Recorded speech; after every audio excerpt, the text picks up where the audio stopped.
আসসালামু আলাইকুম রহমতুল্লাহ। একটু সময় নিয়ে ভাবুন তো, একটা সময় ছাত্র রাজনীতি মানেই ছিল গৌরবের বিষয়, আন্দোলন, প্রতিবাদ, নেতৃত্ব গড়ার একটা রাস্তা। একটা সময় ছিল যখন একজন ছাত্র নেতাকে দেখলে মানুষ বলতো এই ছেলেটা একদিন দেশের নেতা হবে। আর এখন ছাত্র রাজনীতি মানেই হলো দখল, মারামারি, র্যাগিং, এমনকি মানুষ হত্যা করার মতো জঘন্য সব কাজ। এখন একটা প্রশ্ন করি, উত্তর দেবেন। বর্তমান সময়ে ছাত্র রাজনীতি আসলে কতটা ছাত্রদের জন্য? একটু মাথা খাটিয়ে উত্তরটা দেবেন, অপেক্ষায় থাকবে। আমরা অনেক সময় ভুলে যাই বাংলাদেশের বড় বড় রাজনৈতিক পরিবর্তনের শুরুটা এসেছিল ছাত্রদের হাত ধরে। 1952 সালের ভাষা আন্দোলন, 1969-এর গণ অভ্যুত্থান, 1971-এর মুক্তিযুদ্ধ, সবখানেই ছিল ছাত্ররা সামনাসামনি। তখনকার ছাত্র রাজনীতি ছিল আদর্শ নিয়ে, মিছিল মানেই ছিল প্রতিবাদ, রাজনীতি মানেই ছিল অন্যায়ের বিরুদ্ধে দাঁড়ানো। আর এখন ছাত্র রাজনীতির নাম শুনলেই মাথায় আসে বহিরাগত অস্ত্র, দখলদারি, চাঁদাবাজি, টেন্ডারবাজি, মানুষ হত্যার মতো জঘন্য সব কাজ। আর এভাবেই একটা গৌরবময় ছাত্র রাজনীতির অধ্যায় কিভাবে এত নোংরা হয়ে গেল, এ ব্যাপারেই আজকের ভিডিওতে আমরা জানাবো।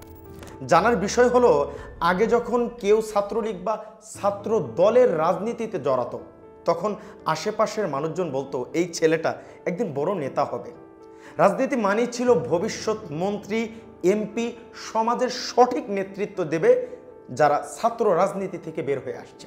কিন্তু এখন যেসব নতুন মুখ ছাত্র রাজনীতিতে আসছে তারা অনেকের উদ্দেশ্য শুরু থেকেই একটু ভিন্ন। বলবেন কিভাবে? চলুন উল্লেখ করি। যারা নেশা করবে, ক্যাম্পাসে ক্ষমতা দেখাবে, সিনিয়র ট্যাগ নেবে, মেয়েদের ইমপ্রেস করবে আর টাকা কামাবে, এটাই এখনকার ছাত্র রাজনীতির মূল উদ্দেশ্য। অনেকেই ভাবে ছোট ভাই বড় ভাইদের দলে ঢুকলেই সব সহজ হয়ে যাবে। অনেকে এটা মনে করে হল পাওয়া যাবে, টেন্ডার ধরা যাবে, ক্লাসে না গেলেও সমস্যা নাই, চাকরিও নাকি জোগাড় হয়ে যাবে, এটা অনেকেই মনে করে।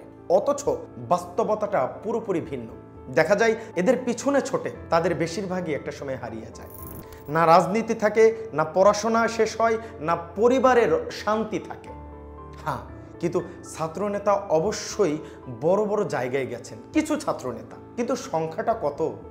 হাজার হাজার ছাত্র জনতার মধ্যে কয়জন একটু চিন্তা করেন যারা সফল হয়েছে?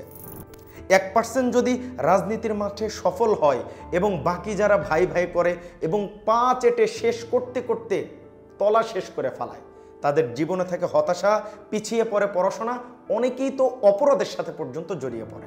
বড় ভাই তখন মন্ত্রী, ছোট ভাই জেলে। ভুল বললাম নাকি? একটু কমেন্ট করে মতামত দিবেন। প্রিয় দর্শক মণ্ডলী, অনেকেই বলে ছাত্র রাজনীতি কি আসলেই খারাপ? অন্য দেশেও তো ছাত্র রাজনীতি আছে, তাহলে এটা কি শুধু আমাদের সমস্যা?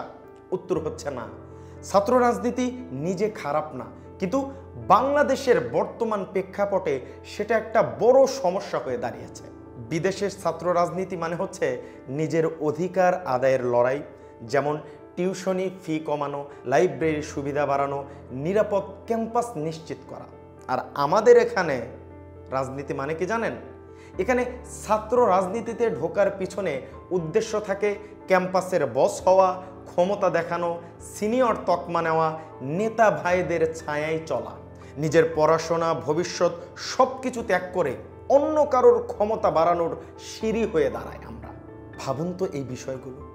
একটা ছেলে বিশ্ববিদ্যালয়ে পড়ে নিজের ক্যারিয়ার গড়ে তোলার জন্য, কিন্তু সে যদি সব সময় নেতার জন্য দৌড়ায়, মিছিলে যায়, মারামারিতে পড়ে, শেষে কি থাকে তার হাতে? একটু বলেন তো আমারে। আমরা নিজেরাই নিজের ভবিষ্যৎ বিক্রি করে দিচ্ছি, আরেকজনের বর্তমান বানাতে সাহায্য করছি। অথচ বিশ্ববিদ্যালয় হওয়া উচিত চিন্তা করার জায়গা, প্রশ্ন তোলার জায়গা। আর এখন প্রশ্ন তুললেই তোমার বিপদ। এখন প্রশ্ন হতে পারে, ছাত্র রাজনীতি কি বন্ধ করে দেওয়া উচিত, নাকি দরকার একটা সংস্কার যেখানে ছাত্র রাজনীতি হবে ছাত্রদের জন্য, নট নেতাদের জন্য?